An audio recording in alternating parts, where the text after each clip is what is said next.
Everyone, I'm back. Can I get a standing ovation? Never! How are you holding up? Feeling okay? She's fine. Boss is a pro. Yes, I'm fine. You will have seen the events of Rarir's life through my thoughts.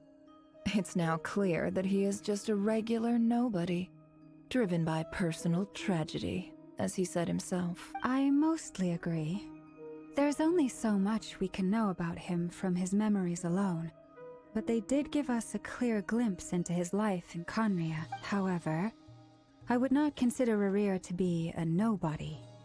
He was deeply involved in the events of that era. Yet, when the catastrophe of a generation strikes, nobody is safe. Sounds to me like you're speaking in riddles again.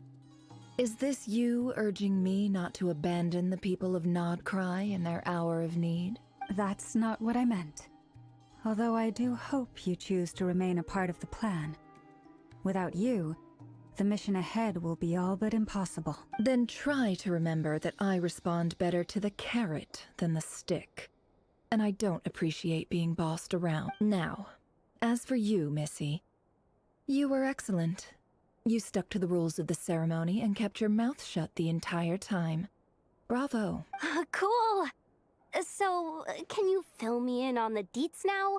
Most of what I saw went right over my head. Patience. You'll hear the whole story, don't you worry. But let's meet up with the others first. It will save me narrating it twice. Yehoda? Yes, boss. Let me get that door for ya. That's more like it. For a moment there, I was worried you'd forgotten about the first clause of your employment contract. Forgive my curiosity, but what does the first clause say? It says I gotta do the annoying stuff that boss is too lazy to do for herself. Like opening the door, pouring the tea, yada yada. Is that right? If something is in the contract, it's because she willingly agreed to it. Rest assured that the curatorium abides by the very strictest of labor policies. You don't seriously think I'm cruel enough to treat her like my slave? In any case, I've hardly shied away from my share of the work today. Hope I don't catch Flintz and Varka lounging about in their chairs, enjoying a leisurely cup of tea. There's nothing I dislike more than other people enjoying themselves while I'm hard at work.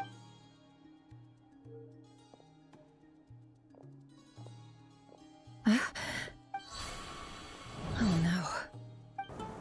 Sorry to disturb you, but we seem to have run into some trouble. Evidently so. Don't worry, I'm not about to leave you to fend for yourselves. I'm not that kind of boss. And it would go against the curatorium's labor policy. I'm sorry. What did you hear me say? I wasn't talking about labor policy. Wait, how long have I been standing here? Not long. You just appeared by the door a moment ago. Boss, what's wrong? You look like you've seen a ghost. We've been tricked. We never left at all. Somehow I hallucinated that whole scene back inside the office. Hallucinated? But how? How indeed. This place should heed my will alone. All thoughts and actions that occur in here are just a result of pawns moving across the chessboard in a carefully calculated manner. And nobody has access to this chess set but me. So you control everything in here? More or less.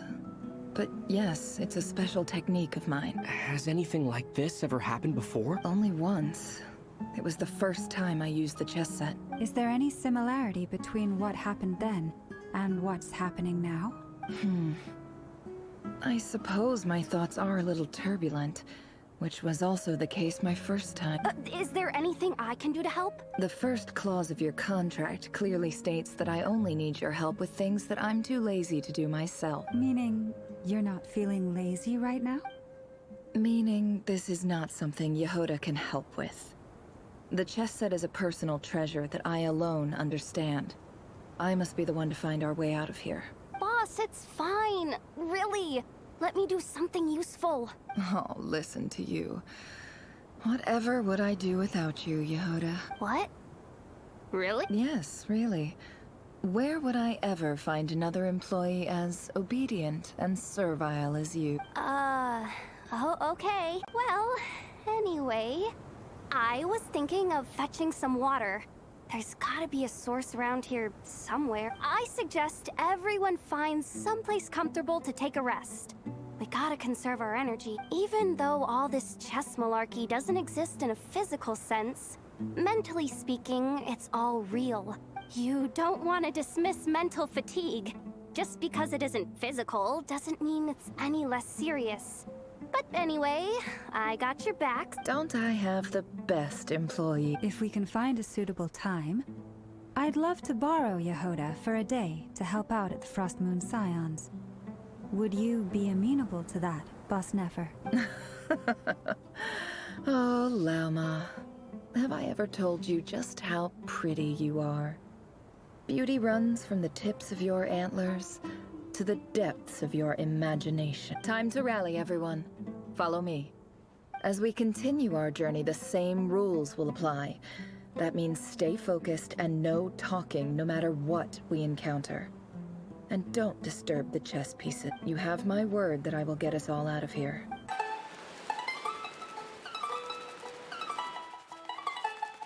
This place looks familiar.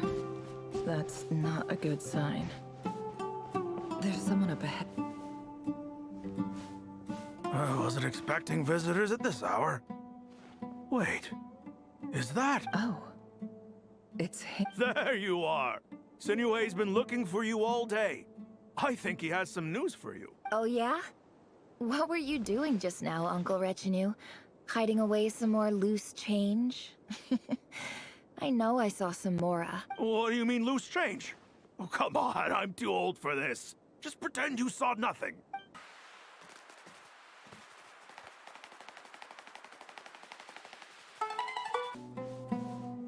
Hey, kid. Mind telling me what Sinuhe's been up to recently? I'm trying to get in his good books and I need a way in. Get in his good books? Why?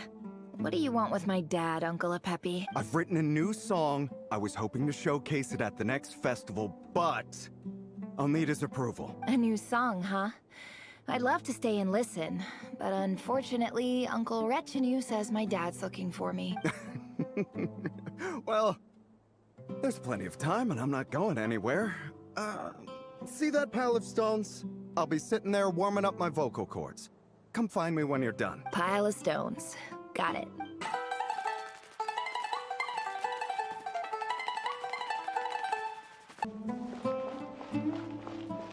Hi, Dad. Uncle Retinue said you were looking for me. Ah, there's my little princess. If you'd gotten back just a little sooner, you could have shared the spoils of war with me. Spoils of war? Who were you fighting against, Dad? It was just a figure of speech. The aftermath of a sandstorm is no time to be waging war. I was talking about our war against thirst. I went out to fix our water supply problem, and now I'm back. Which means... We have a well again! That's right. I found a new one and brought back as much water as I could carry. It should last us for a good while. If it wasn't for these blasted sandstorms, our wells wouldn't be caving in. You wouldn't be spending all your time out searching for new water sources. As the chief of our tribe, I'm supposed to be leading us out of hardship and poverty. Onto better things. You know how prosperous our ancestors were. I've told you all the stories. And look at us now. Squeezed into these hovels. No one would choose this, if it wasn't for the endless wars over the years. But things are looking up. I started working with some folks from the academia a few months back. They gave me some contacts in return for my assistance in the desert. So you're the academia's helper now? Special ambassador, they call it. Think of it as a partnership. It's nothing bad, okay? We've been isolated here in the desert for too long. Seeking opportunities elsewhere is the best thing for us, and the fastest way to progress. So, do you get anything good out of being a special ambassador? Of course. My luck's improving all the time. One day, I swear I'm gonna lead us out of this place. We'll find somewhere new. Somewhere better.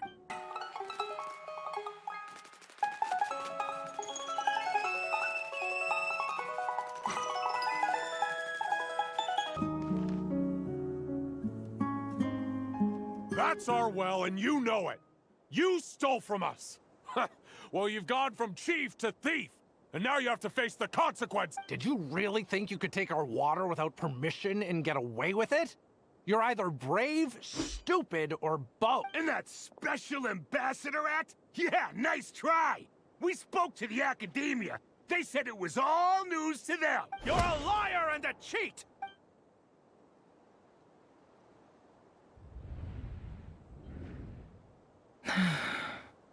I heard Yehuda gasp, but I don't blame her. Most people are terrified by the sight of blood. Corpses strewn across the ground. The wounds are clearly from scimitars and daggers. The desert dwellers' weapons of choice. There's a handwritten note on the ground. Let's see what it said. Halil, this is Sinuhe, chief of the Shimti tribe. Surely you remember me. I was the one who helped you and your colleagues avoid the quicksand in the desert. This is my second time writing to you. I assume my last letter must have gotten lost in the mail, as I didn't receive a reply. I hope this one makes it to you safely. I'm writing to you because I need some help.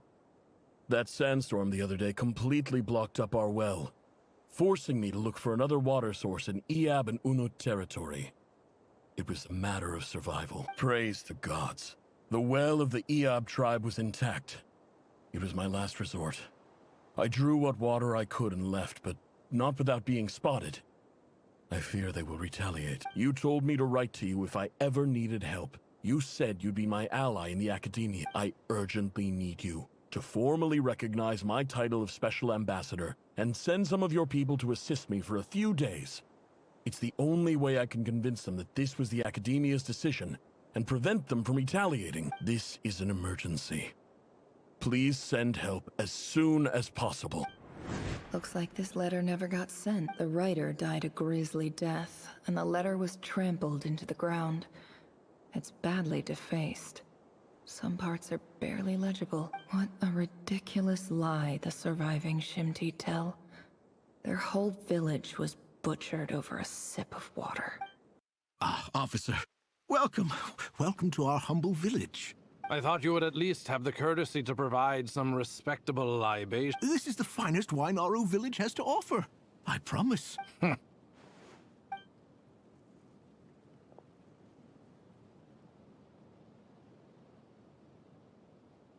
The Academia has agreed to reserve a single space for a candidate from your village. But I remain skeptical of this entire endeavor. I highly doubt anyone in this desert possesses serious academic potential. Please, have faith. If not in us, then in our God. The child we found shows great promise. I beg you, take her away from this place. Give her a chance. Don't let her talent go to waste. I don't recognize her. New arrival? She showed up here a few days ago, and we took her in. She's a really bright kid. Please help. I'm begging you. So, where are you from? Nowhere special. Just a sand dune. What about the rest of your family? How many of you are there? Just the one. It's only you? Correct. So, no brothers, no sisters, no mother or father? Any who have slept on a bed of sand, I call my brothers and my sisters. Apart from that, I have no family. All right, get over here. Sign your name on the form.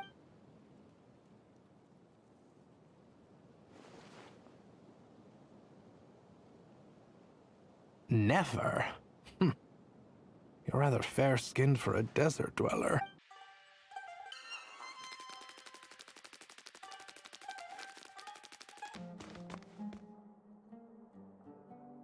Nefer, this term's assignments have been issued already.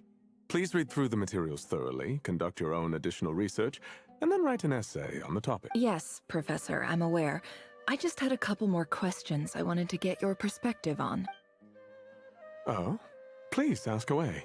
Well, I saw the other students' problem sheets, and I couldn't help but notice that my assignment is much easier than theirs.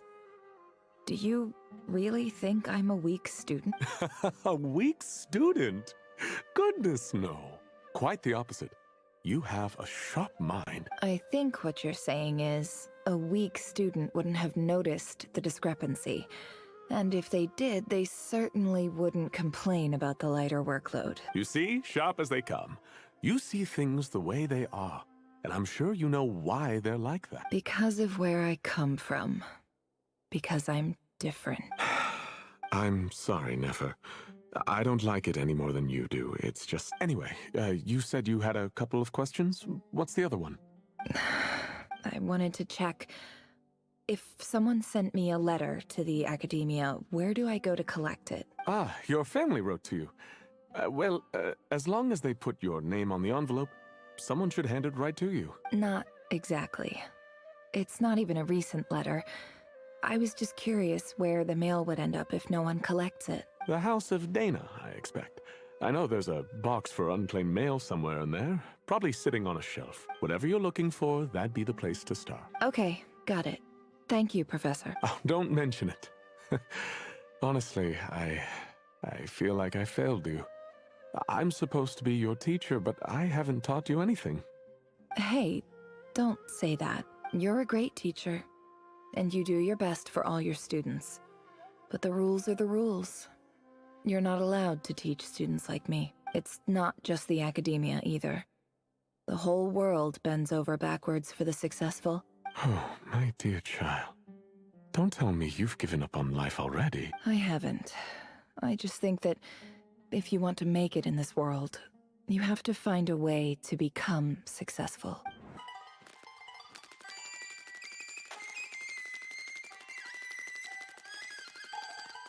This must be it. A big cardboard box full of unclaimed mail. Let's take a look.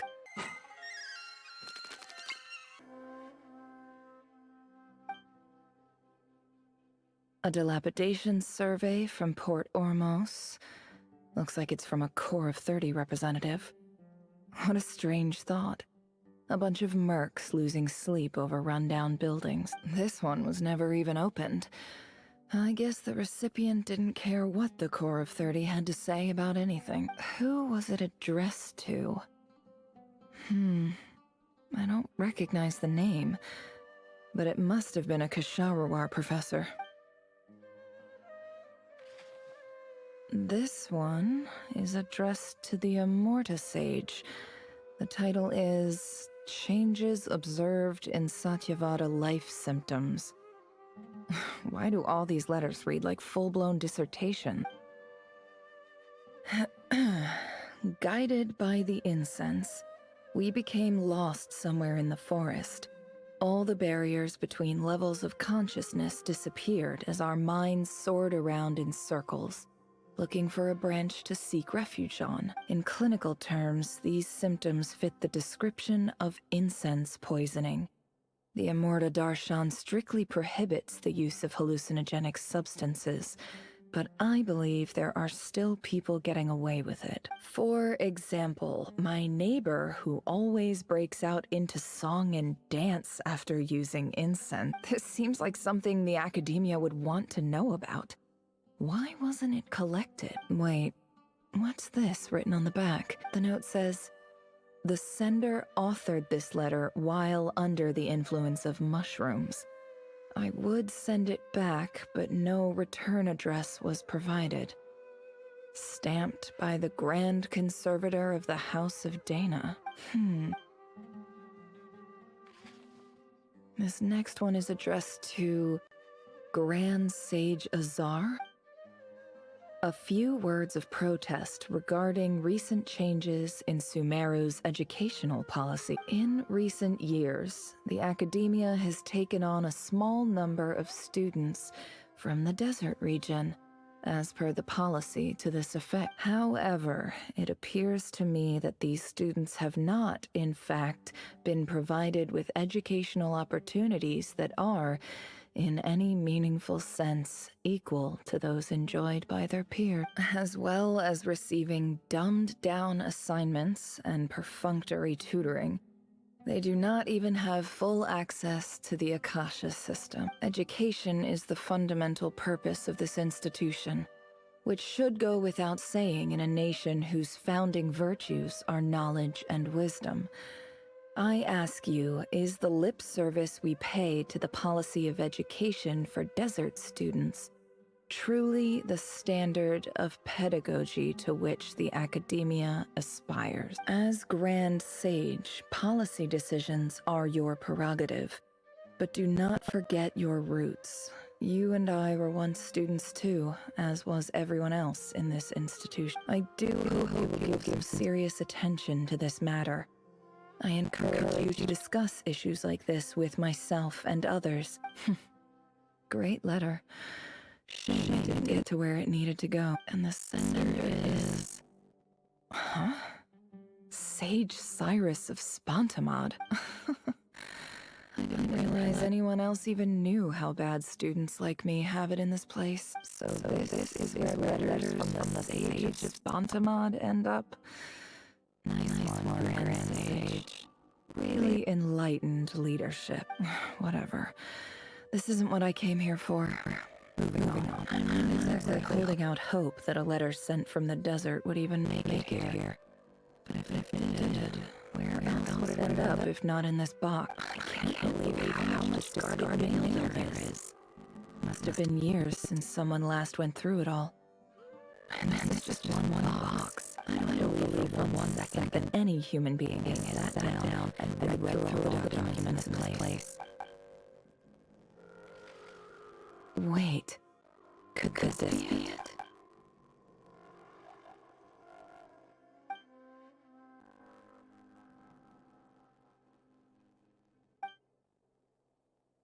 Greetings, Leon. My name is Ray, chief of the Shifting Tribe. I was one who came to your call saying you ran into trouble in the Great Red Sand. I don't know how well remembered now, but I brought you to safety and gave you water on other supplies. You seemed very pleased and told me, in my tribe, learning a person's true name is serious business. And I therefore see you all as friends. You were kind enough to leave your contact details, so we can stay in touch. The Shifting Tribe lives a harsh, nomadic existence in the desert. You were sympathetic towards my plight, promising to make me a special ambassador of the academia, and help us find a way to make a better living. This brings to my reason for writing.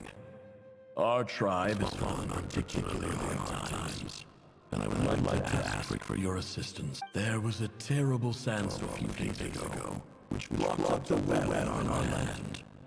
To ensure my people's survival, I had no choice but to venture into Eob and Unut territory in search of alternate water sources. Eob and Unut are descended from the Thumurians. While we trace our ancestry to Tulatula, we worship the Lord of Flowers and have had relatively good relations with our fellow tribes up until now. I found a well belonging to the Eob tribe. They declined to help us, but I really had no other option. So I took some water to keep me and my tribe alive. When we met, you assured me that you would be my ally in the academia. I would like to take you up on that offer, because I really need your help. I wonder if you could send an academia representative to meet with me. That aside, the last time you were here, you mentioned that the academia had started accepting students from the desert, and I told you a little about my daughter, Nefer. We have next to no resources here in the desert, and my power and influence are limited. Would you consider enrolling my daughter at the academia? She is a smart girl. I know she won't disappoint you. From the outset, the academia never took you seriously. Those things they promised were just empty words. I doubt they even remember the name Sinuhe. And you were so emphatic that your luck had finally changed for the better. You swore you'd lead us to a better place one day. You spoke with such conviction, like you were the most powerful chief in the whole desert. You liar. You lied about everything. And who fell for it? Just me, by the looks of it. Despite your best effort. Which makes you a pathetic liar. I think I'll take over from here. Let me show you how it's done.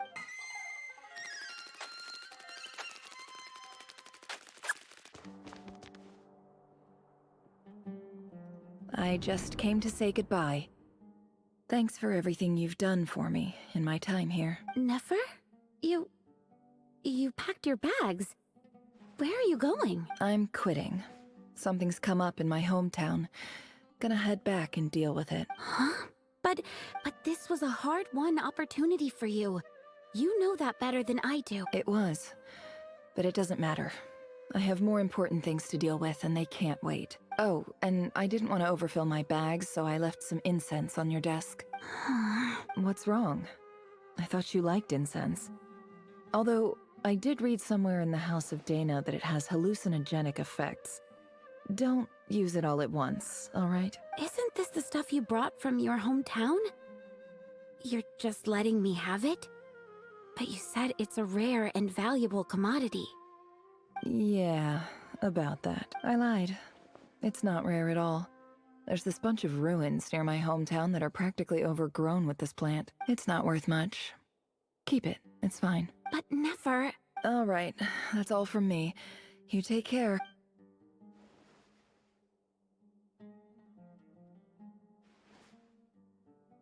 Don't forget me, okay? I mean, we're more than just classmates, right? We're friends. Yeah. I'll remember you. I lied again. That incense is worth a fortune, and it's a rare find even in those ruins. And as for remembering her, I have far too much to do when I get back. No time to reminisce. I'll be lucky if I even make it through this alive. But either way, I expect I'll forget you pretty quickly.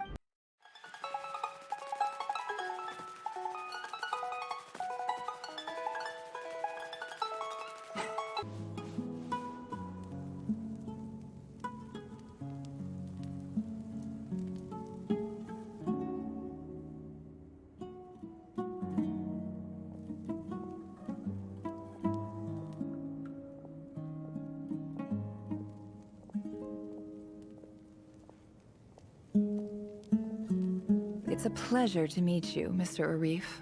So, what does the Academia want?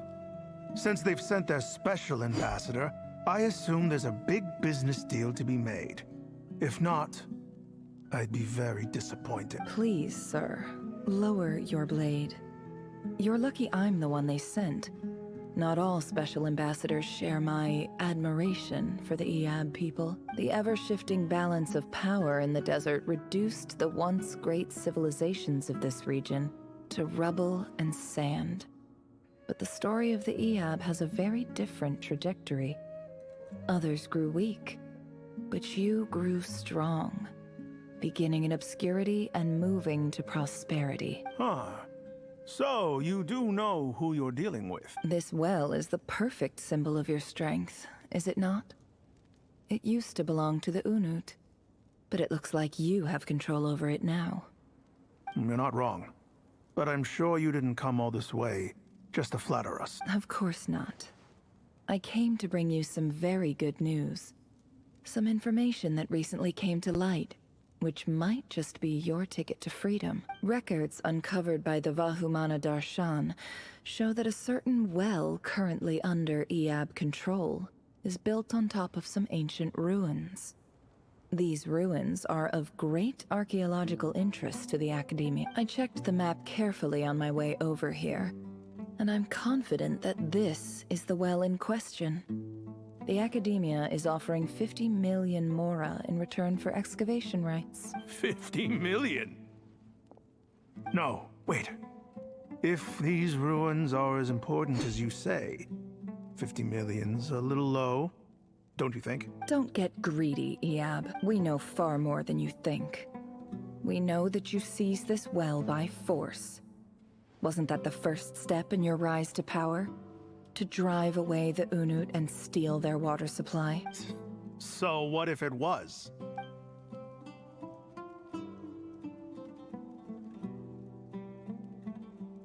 Don't worry. As unscrupulous as it was, it's something we're willing to overlook.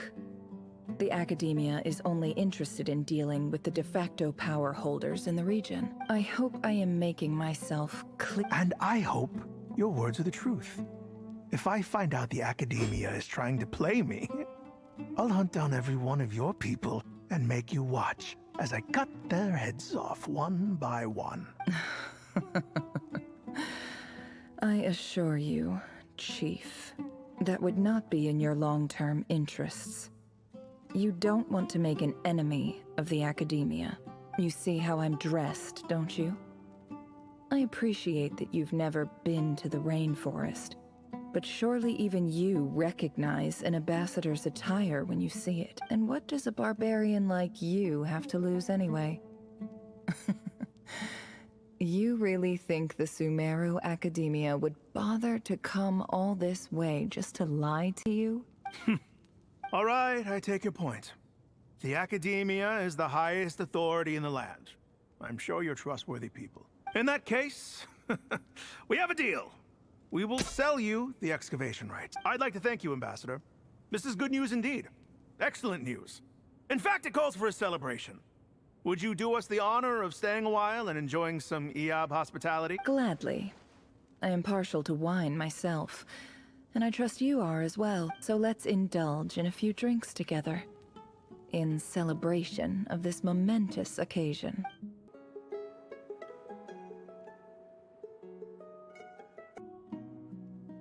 Chief! Chief, it's an emergency! It's the Unut. They've taken the well. What? Well, don't just stand there. Take it back. Yes, Chief. I have every confidence in the EAB's military superiority. Well, what is it? The Unut's response was alarmingly fast. The day after we reach a deal, they seize the well. This can't be a coincidence. Perhaps there is a traitor in your midst. I don't think so. I am obliged to remind you, Chief, that the Academia will only deal with the de facto power holders. If you cannot regain control over the well, I'm afraid you won't see a single mora of that 50 million. No! Please, Ambassador, just give me some time. That well is ours. Glad to hear it. I will wait here for an update. If there is a traitor, I will find them. In the meantime, make yourself at home. Much obliged. Wow. All it took was a few words and I've got him wrapped around my finger. So, in summary, Ambassador, the Academia would rather negotiate with our tribe instead of the EAB, yes? The EAB are ruthless murderers who don't listen to reason. And now they have the gall to interfere in our research projects in the desert region. So let me ask you, Chief, if you were the Academia, what would you do? Kill them all, of course. Precisely. The Academia does not tolerate those who stand in our way. The EAB have held back our academic pursuits for too long. At the same time, there is simply no way that the Academia can be seen to be intervening in desert affairs. We have our own rules out here. If the rainforest dwellers raised arms against a desert tribe, it'd start a bloody war. Right. We can't confront them ourselves, but we can support their enemies, natural allies. Weren't the EAB your allies once?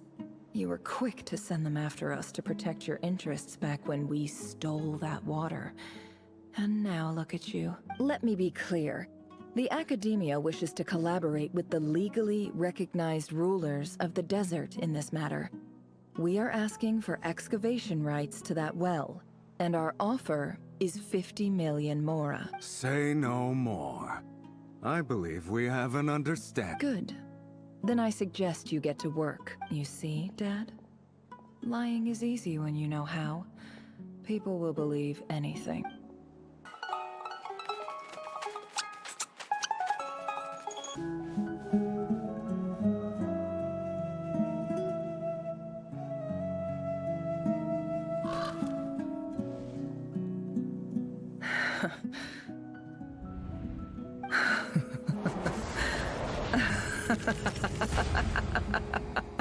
Look at yourselves. You may be vile, savage monsters, But your butchered bodies bleed like any others. You're no different. The monsters who destroyed my home, they're just ordinary, petty human beings. I think we're even now. Maybe I've even done the desert a favor.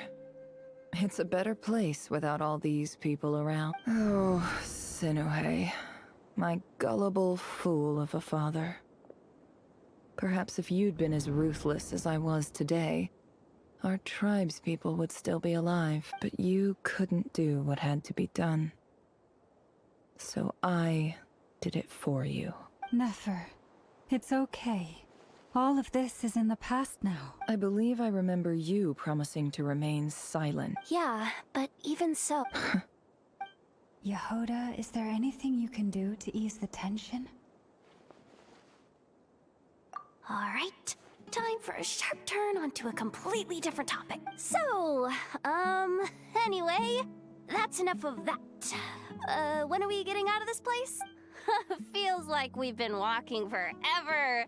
I'm getting pretty tired. Oh, Lauma, you tired? Yes. If we can find somewhere to sit down, I could certainly do with a rest. It's not far now. There should be a temple just up ahead. Yes. Really? A temple? That's where this story ends? I guess that's how things go in the desert. Desert dwellers can never escape their destiny. Or so everyone says. I never wanted to believe it, but looking back now, I'm as desert as they come. You mentioned a temple. What's waiting for us there? My biggest trade secret of all. Ah. Then I'm guessing it's where you got your power from. I didn't know you were clued up on any other religions. I'm no expert in the history of Sumeru, but since you come from the desert, I would imagine it has something to do with King Deshret. Sounds impressive. Oh, I know who you mean. General Mahamatra Sino. The spirit of Hermanubis dwells within him. That's Boss Neff for ya. She knows everything. Sino's hardly a figure of obscurity, but I know about Sethos too. What about him? Is he a big deal or something? Well, he's not a small deal, let's put it that way. Please, this is the bare bone basics. Save the flattery. Thanks for your patience, everyone. I'm sure it's been a lot to take in. With any luck, that's our exit just up ahead.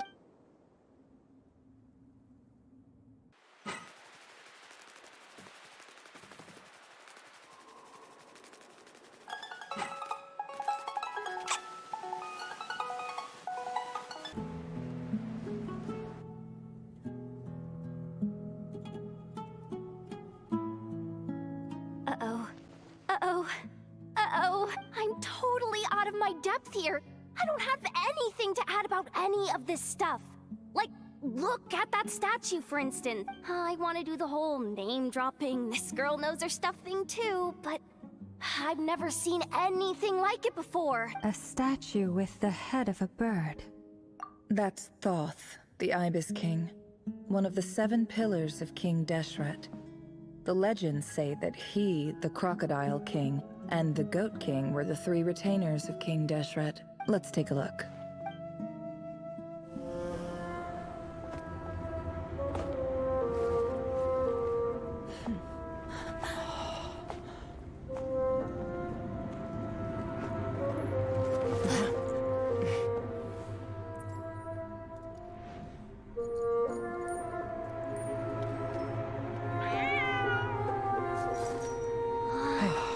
It's just Ashru. So, all is well?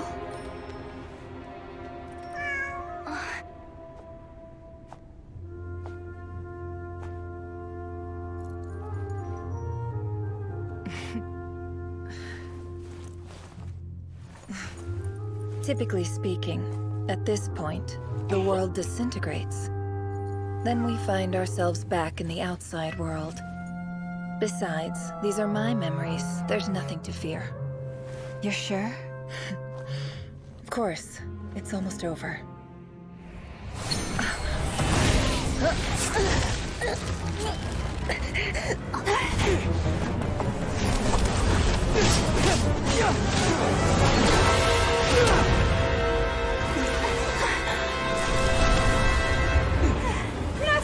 Hold on!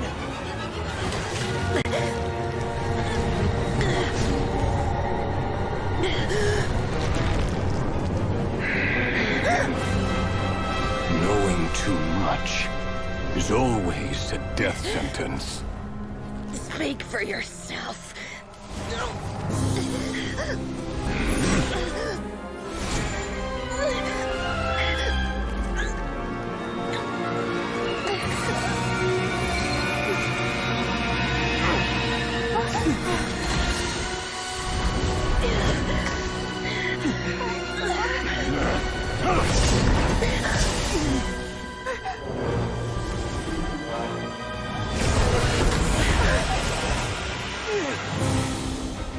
How repulsive.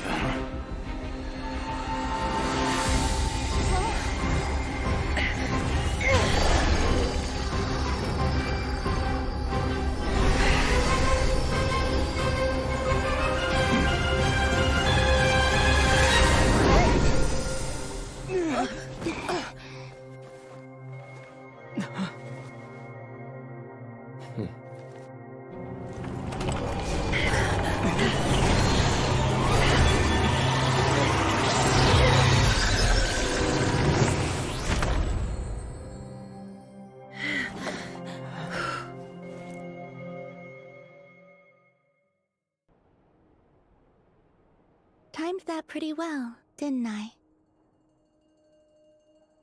It's okay. I'm just glad no one was hurt. Paimon noticed you doing something too, Dainsleif. Were you helping get them out? Of course. When I asked Nefer to conduct this investigation, I was not naive to the dangers involved. I had a duty to ensure your safety. Good to know your sense of justice is still intact after all these years. I take that to mean that you saw the truth. That comes as a great relief. I certainly did. And thanks to your help, I also managed to trap Rerir inside the chess set. Whoa, really? How'd you manage that? Well, to be honest, I sensed that something was wrong long before we made it to the temple. By using this fragment to probe into Rerir's past, well, the monster formerly known as Rerir, it seems I alerted him. I was tracking him. Then he caught on and started tracking me too. But how did he track you through your thoughts alone? Rerir was a secret agent who reported directly to the Vinster King. He is an expert at finding a trail and hunting down his pursuers. No wonder. He infiltrated the chess set, read my thoughts, and built a new virtual chess set inside of it. That's why we weren't able to leave at first. Speaking of your chess set, it's quite a remarkable item. Would I be right in thinking you have some connection to King Deshret? You overestimate me. I only have a connection with one of his underlings, the Ibis King. You all saw how this came to be. A long time ago, the Iab massacred my tribe, the Shimti, in our home village. A few years later, I enrolled in the academia, where some new information came to light. The Unut and the Iab fought a bitter battle over the rights to a well, all for the sake of a non-existent 50 million mora. The Iab ultimately won that confrontation, but their victory came at the cost of almost every warrior in the tribe. The final blow to the Iab came at the victory feast, when an Unut assassin beheaded their chief right before my eyes. The remaining Iab fled, and have been scattered to the winds ever since. Having gotten my revenge, I returned to my hometown, where to my surprise, the nearby temple was still standing. There it was, seemingly immune to the relentless hostility of the desert, while my tribal home lay in ruin. As I stood there gazing at the temple, I noticed a cat just outside.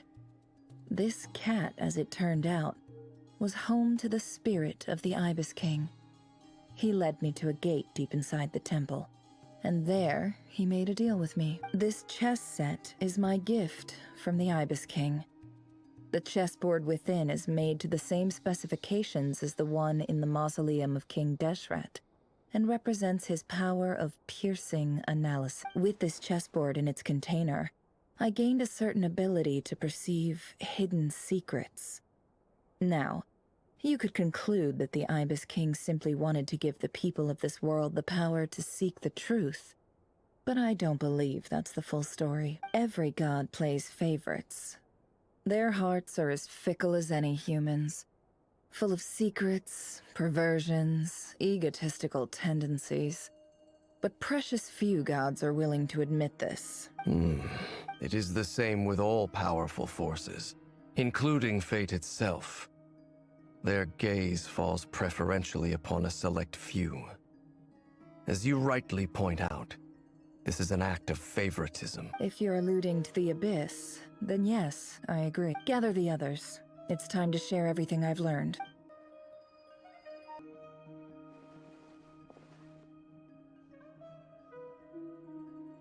Thank you all for being here. As promised, I did some further investigating into the Raker of Solnari's background.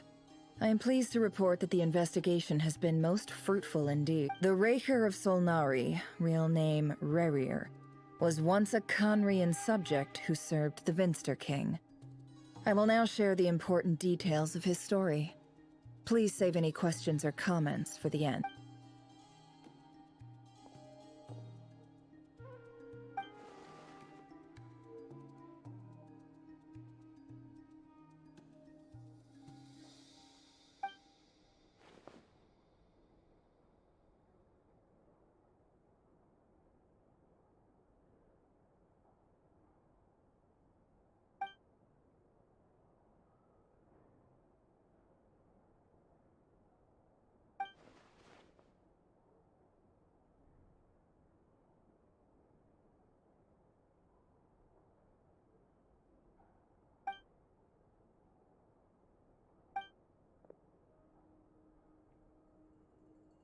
So that's why he's so obsessed with the moon. A tragic tale, to be sure. But it does not excuse his many transgressions. No matter how much Rerir suffered in the past, the fact remains that he is what we know today as the Wild Hunt, wreaking havoc upon innocent lives in Nodkra. He becomes more dangerous with each passing day. If left unchecked, it is simply a matter of time before all of Tevat suffers the consequences. This is a threat that the Knights of Favonius cannot ignore. A question for Miss Columbina. Forgive me if this is presumptuous, but have you ever seen the spatial gateway that appeared in Rerir's memory? Never. But I have heard stories of something called the Moon Gate, and this seems to fit the description. Miss Lauma, any thoughts on this? In the lore of the Frost Moon Scions, the moon is believed to hold many secrets. Some sources speak of ancient knowledge, others of a gateway to the unknown. The term Moon Gate is one I have heard before.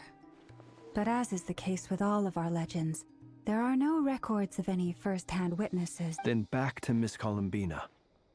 As a moon goddess yourself, do you have some idea of where the Moon Gate leads to? Not at this stage, sorry.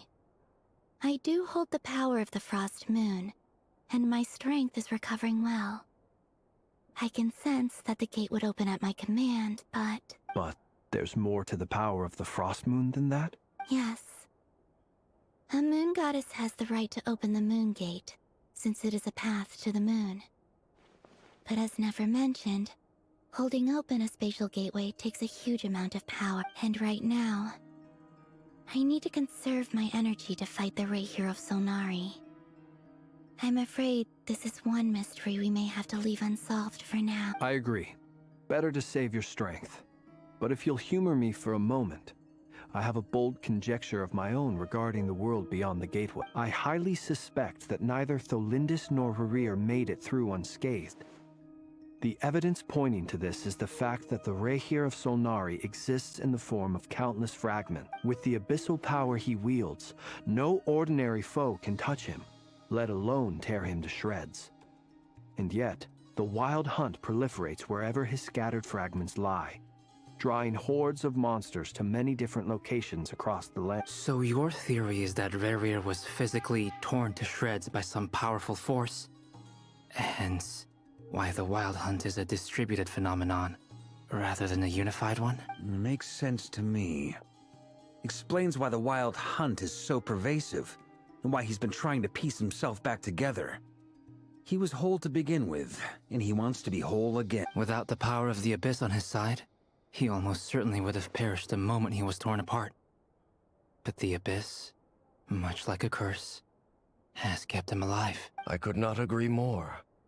The power of the Abyss is most surely a curse. It is a compelling explanation, and one that accords with my present understanding of Abyss creatures. Whether the life form in question is primitive or advanced, if a curse has extended its lifespan unnaturally, it will continue to survive in spite of everything. This raises some interesting questions. I will run some experiments and see if there is any validity to my suspicion. That being said, regardless of whether my research bears fruit, I would like to thank Miss Nefer for conducting such a thorough investigation. Already, it has greatly enriched my understanding of the entity we face. My pleasure, Mr. Albedo. I too hope that the information I have shared today proves useful as we look to formulate the next stage of our plan. Hey! What is it, Dainsleif?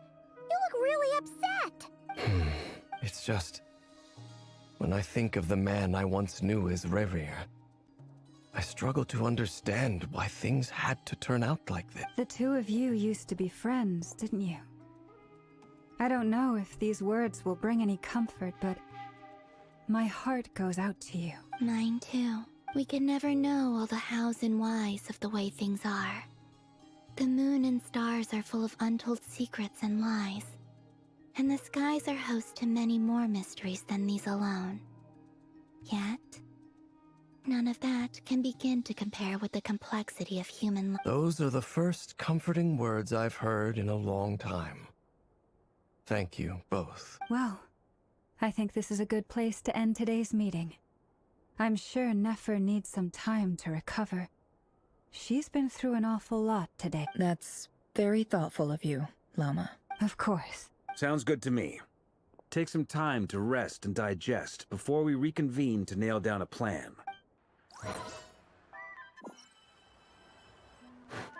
Hey, is this a bad time? Hope I didn't kill the conversation. No need. Come on, let's talk outside.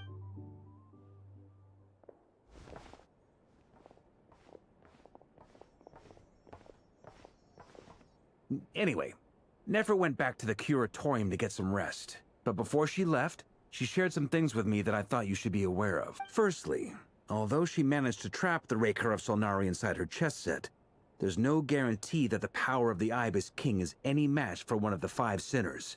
Their powers are beyond our comprehension. It's only a matter of time before he finds a way to break out.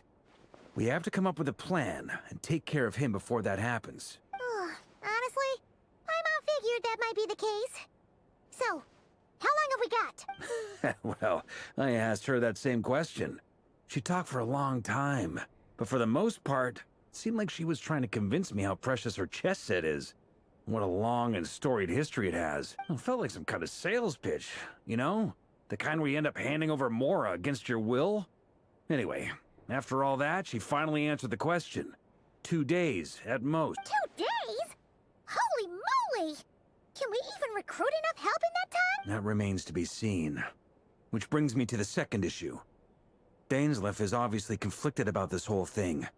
But given how little time we have, there's no way we can pull this off without his help. You have some history with him, right?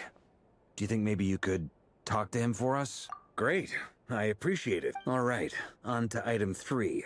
So, Albedo, Durin, and I put our heads together and came up with a plan. Can't promise it's gonna work yet, but at least it's a start. We figured we'd bounce the idea off you first. We'll explore it further once everyone's recovered. Oh, Paimon's dying to hear this. All right, so here's what we're thinking.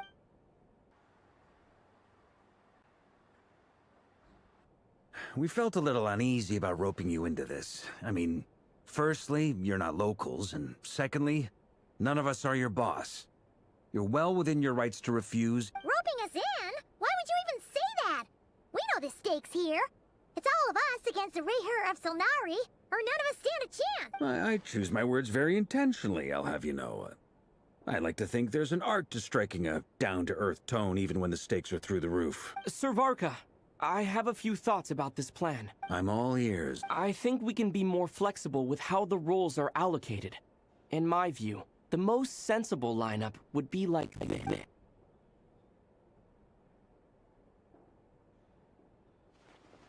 I see your point now.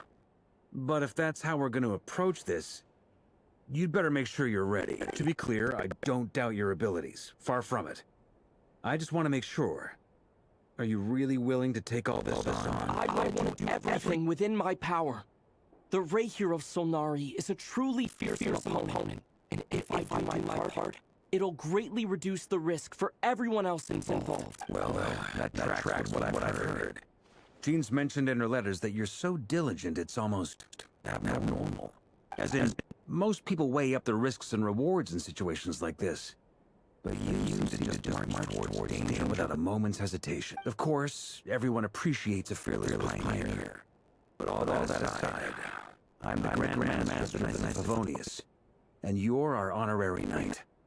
I want to make sure your courage doesn't come at the expense of your safety. Thank you, Sir Varka. I should be the one thanking you. It means a lot to have your word. I'll give some serious thought to your suggestions.